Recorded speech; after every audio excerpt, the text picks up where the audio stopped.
Recently released data from the U.S. Immigration and Customs Enforcement is revealing the number of convicted migrants currently in the country. They're part of the agency's non-detained docket, the cases of immigrants facing deportation proceedings without being detained by the agency. The agency sent a letter with the figures to Texas Congressman Tony Gonzalez on Friday. It revealed that there are 425,000 non-detained migrants who are convicted criminals in the U.S.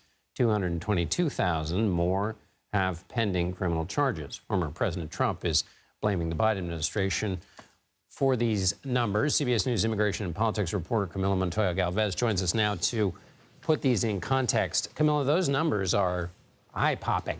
What exactly do they represent? Good evening, John. Just to level set, Immigration and Customs Enforcement, or ICE, is responsible for detaining and deporting immigrants who cross into the country illegally or who overstay a legal visa. But they are also in charge of deporting and arresting legal immigrants who lose their right to be here in this country, including permanent residents, because of a criminal conviction. And the agency has about 41,000 detention beds to detain people who are awaiting those deportation cases. But that is not nearly enough, John, to detain every single migrant who is facing deportation in this country.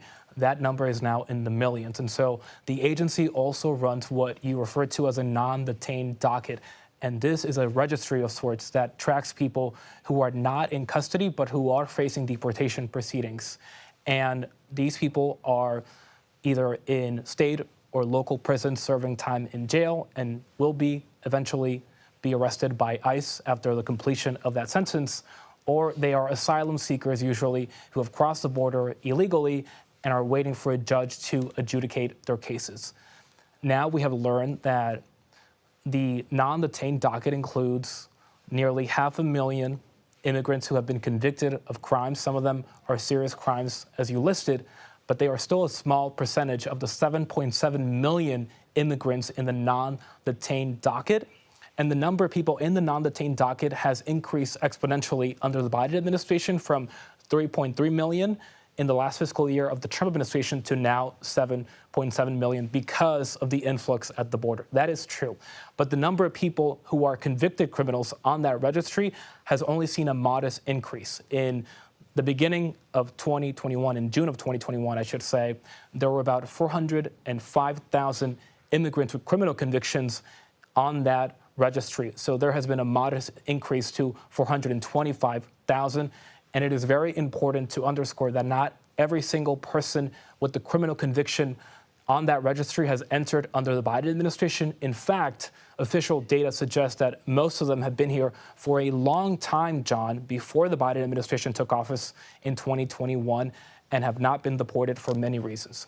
Some of them are still, again, in state and local jails serving their criminal sentences and will be picked up by ICE most likely after that process is done. But some of them are also people that the government cannot deport, John, because their countries, be it Venezuela, Cuba, or other countries, do not accept U.S. deportations, or they are immigrants who actually received legal relief, legal protection from deportation in immigration court, despite having criminal records. And yes, under U.S. law, some people, including convicted criminals, can get protection from deportation if they prove to a judge that they will be killed or tortured in their home country. So there are a lot of complex reasons why these people are still in the country. Some of them are not in ICE custody, John, but they are in state or local custody and federal custody, or they cannot be deported for diplomatic or legal reasons. So, Camilo, we only have about 30 seconds left, so I'll just try and nail down what I think I heard you say, which is that basically the 425,000 number, it sounds gargantuan. Your point, though, is that 405,000 of that existed in 2021, so that this is not some ballooning that has happened under the Biden administration. And secondly, the number is a little bit misleading because 425,000, some of them are being detained in jails somewhere. They're not just roaming the land free. Is that fair to say?